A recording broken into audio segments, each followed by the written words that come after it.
Hey everyone, welcome Dr. Martin's Superior Weight Loss Solution. Let me tell you about my friend Angela. She was doing everything right, tracking her calories, working out 5 times a week, and staying in a consistent deficit. But guess what? The scale didn't budge for weeks. She was frustrated, confused, and on the edge of giving up. Sound familiar? If you've ever been in a calorie deficit and still haven't lost weight, this video is for you. Because the truth is, weight loss isn't just about eating less. It's about eating smart, understanding your body, and making your deficit actually work for you.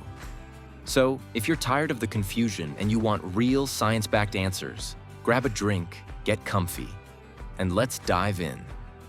Oh, and before we go further, don't forget to hit that like, subscribe, and turn on notifications so you never miss out on tips that can change your health for good. Your support helps the channel grow and reach more people who need this kind of guidance. What is a calorie deficit? Really? Let's start with the basics. But I promise to explain it in a way that actually sticks. A calorie deficit happens when you burn more calories than you consume. That's it. Think of your body like a bank account. If you're spending more than you deposit, you'll start pulling from savings. In this case, your savings is stored fat. So when you're in a deficit, your body taps into that stored energy. And that's how fat loss begins. But here's where people mess up. Why you might be in a deficit but not losing weight. Let's go back to Angela. She was tracking calories, eating less, yet the weight stayed. What went wrong? 1. She miscalculated her maintenance calories.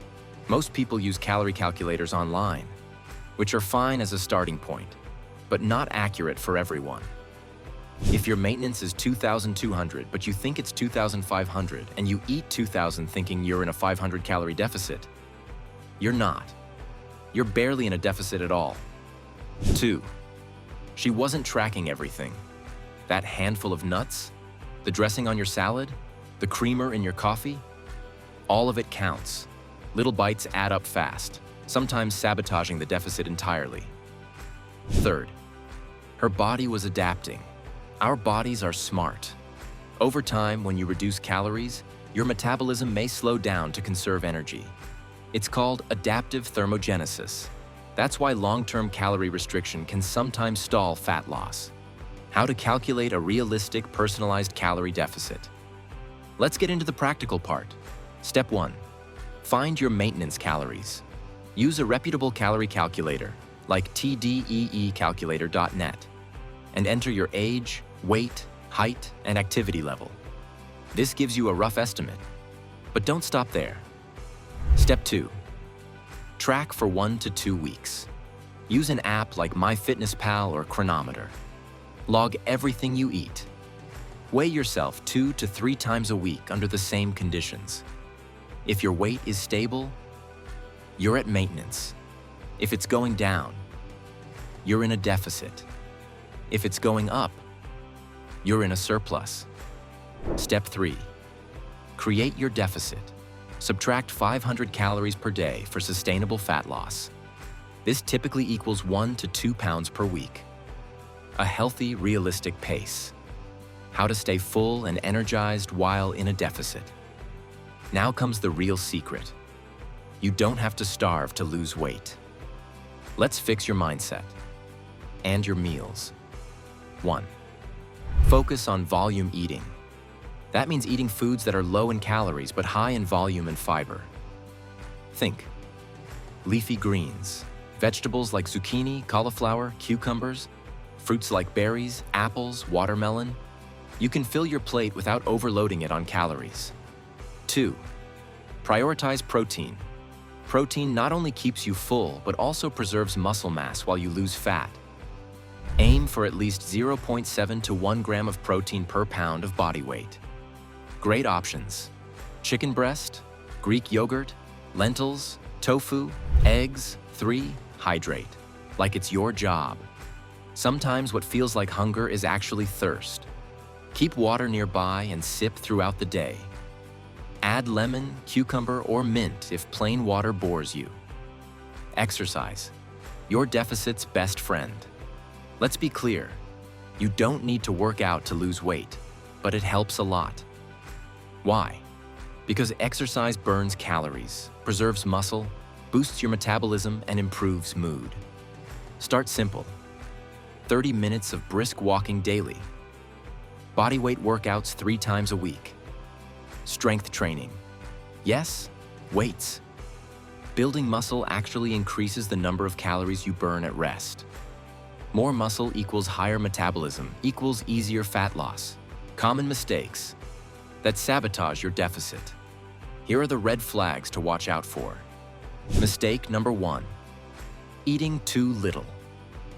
Dropping to 1,000 calories a day might sound effective, but it backfires. You lose muscle, your metabolism crashes, and you'll feel like garbage. Not worth it. Mistake number 2. Weekend binges. You stick to your deficit Monday through Friday, then eat double on the weekend. It undoes the whole week's progress. Track your weekends too. Mistake number 3. Obsessing over the scale. Weight fluctuates due to water retention, hormones, digestion, and more. Track progress by how your clothes fit, how you feel, and take progress photos every 2 weeks. The mindset shift that changes everything. Here's what Angela finally realized, and what changed everything. This isn't a short-term diet, it's a lifestyle shift. The goal isn't just to eat less, it's to eat smarter. It's not to punish yourself, it's to empower yourself. When you start viewing food as fuel, movement as a celebration, and progress as a journey, everything changes. And guess what? After learning this and applying it, Angela lost 12 pounds in 2 months. But more importantly, she felt in control for the first time in years. Final takeaways. Let's wrap it up with the most important points. Calorie deficit equals burn more than you eat. Calculate your true maintenance using data, not guesses. Eat high-volume, high-protein meals to stay full. Combine diet plus exercise for the best results. Don't chase perfection, chase consistency. If you found this video helpful, please hit the thumbs up, subscribe, and share it with someone who needs this. You'd be surprised how many people are stuck in confusion. And a simple video like this can shift their mindset completely. I want to hear from you. What's your biggest struggle with calorie deficit or fat loss right now? Drop it in the comments below and I'll respond personally. Remember, you are not broken. You're not lazy. You just need the right tools.